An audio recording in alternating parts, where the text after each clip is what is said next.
तो दोस्तों आप लोगों को पता होगा कि भारत अपने वायुसेना को मॉडर्नाइज करने के लिए स्वदेशी तरीके से कई सारे एयरक्राफ्टों का डेवलपमेंट कर रहा है। तेजस मार्क 1 और मार्क 1A जैसे एयरक्राफ्टों में सफलता मिलने के बाद अब तेजस मार्क 2 और AMCA के रूप में 5th जनरेशन के एयरक्राफ्टों का डेवलपमेंट किया जा रहा है। जल्द ही हमें इन दोनों एयरक्राफ्टों को हकीकत के शक्ल में जहाँ पे देखने को मिलेगा, तो वहीं पे दोस्तों भारत केवल मात्र इन दोनों एयरक्राफ्ट तक ही नहीं रुकेगा, बल्कि रिपोर्ट में बताया जा रहा है कि इसके अलावा भी और एक खतरनाक तरीन ऐसे एयरक्राफ्ट के ऊपर भारत काम करने जा रहा है जो कि इंडियन एयरफोर्स की ताकत को कई गुना मजबूत करेगा। दोस्तों मैं यहाँ पे HLFT-42 जैसे एयरक्राफ्ट या फिर कोई ट्रेनिंग एयरक्राफ्ट का बात नहीं कर रहा हूँ, बल्कि 2 इंजन वाला एक ताकतवर ऐसा एयरक्राफ्ट का बात कर रहा हूँ जो इंडियन एयरफोर्स में इस्तेमाल होने वाला राफेल एयरक्राफ्टों के बराबर या उससे अधिक ताकतवर होगा। हाल ही के कुछ रिपोर्टों में खुलासा किया गया है कि इंडियन एयरफोर्स इस एयरक्राफ्ट के डेवलपमेंट को लेके अब संपूर्ण रूप से ऑन बोर्ड है और इसके बाद अब एयरक्राफ्टों के डेवलपमेंट को जल्दी शुरू कर दिया जाएगा। और दोस्तों ये एयरक्राफ्ट है नेवी के लिए बनाए जाने वाले twin engine deck based fighter एयरक्राफ्टों के एयरफोर्स वर्जन, मतलब ओमनी रोल कॉम्बैट एयरक्राफ्ट या फिर कहे तो ORCA एयरक्राफ्ट। रिपोर्ट के मुताबिक अब इंडियन एयरफोर्स इस एयरक्राफ्टों के प्रोजेक्ट को लेके इंटरेस्टेड है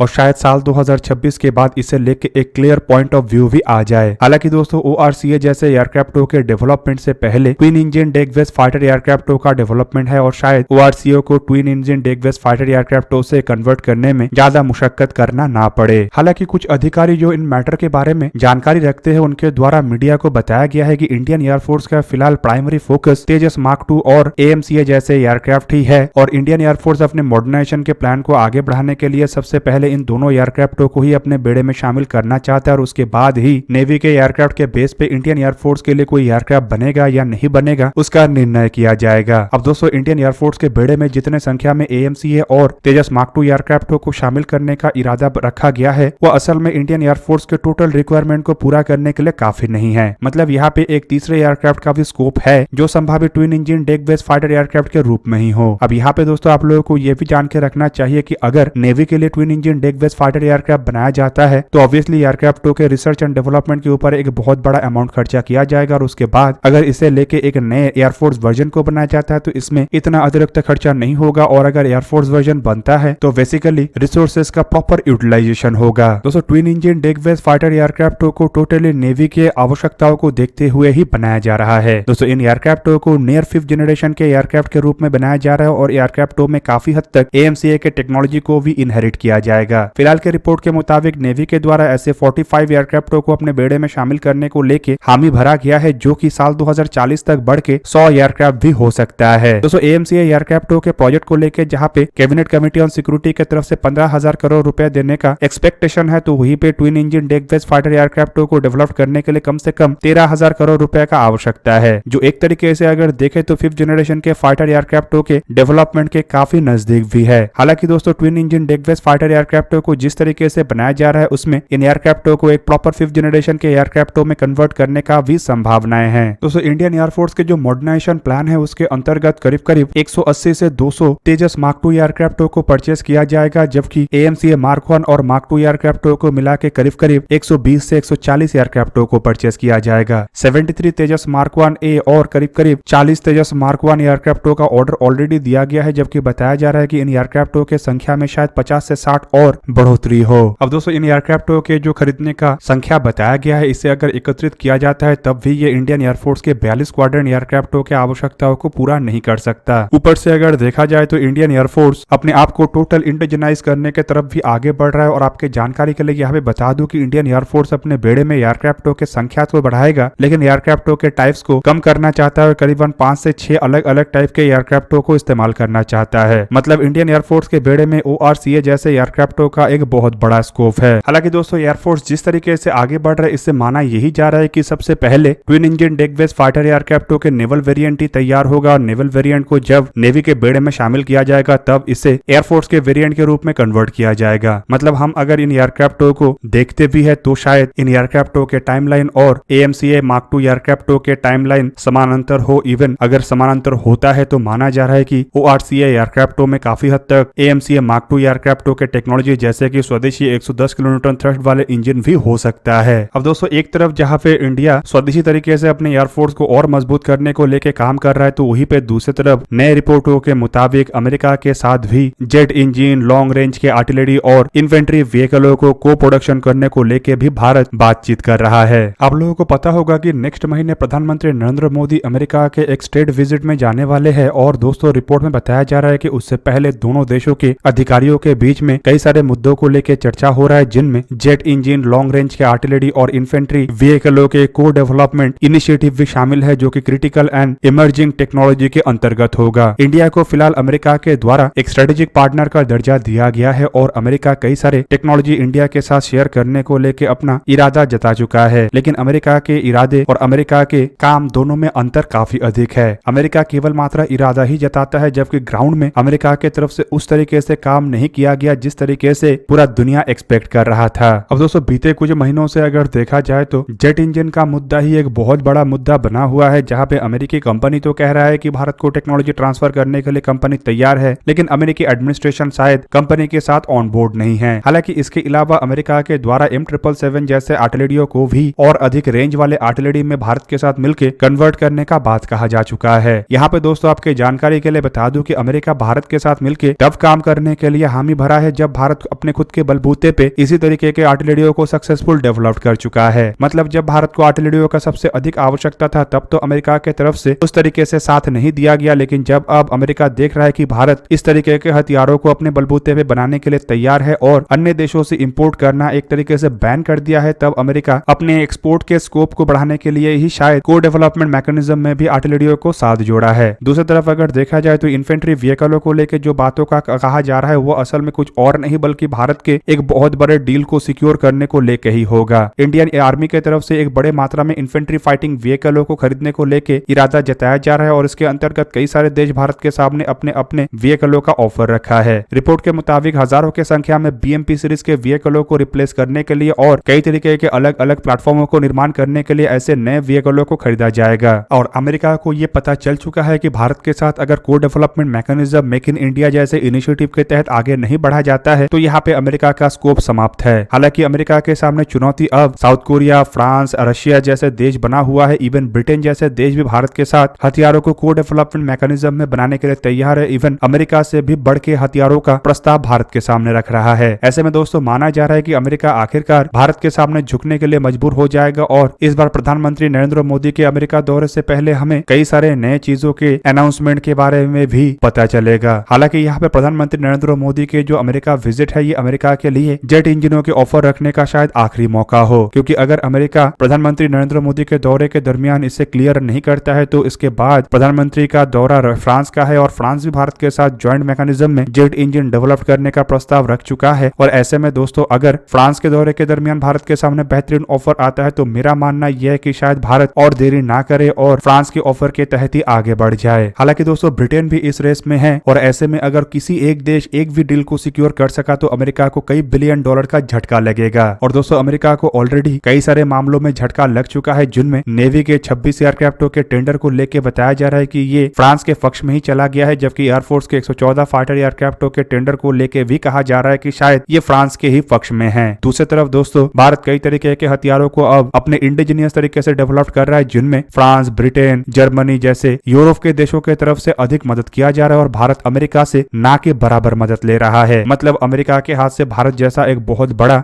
देश निकलते जा रहा है जो सालाना कई बिलियन डॉलर के मुनाफा अमेरिका को दे सकता है। और इसी वजह से अब प्रधानमंत्री नरेंद्र मोदी के अमेरिका दौरे से पहले इन महत्वपूर्ण डील को लेकर चर्चा किया जाएगा और शायद ऐसे कुछ डील को क्लियर भी कर लिया जाए।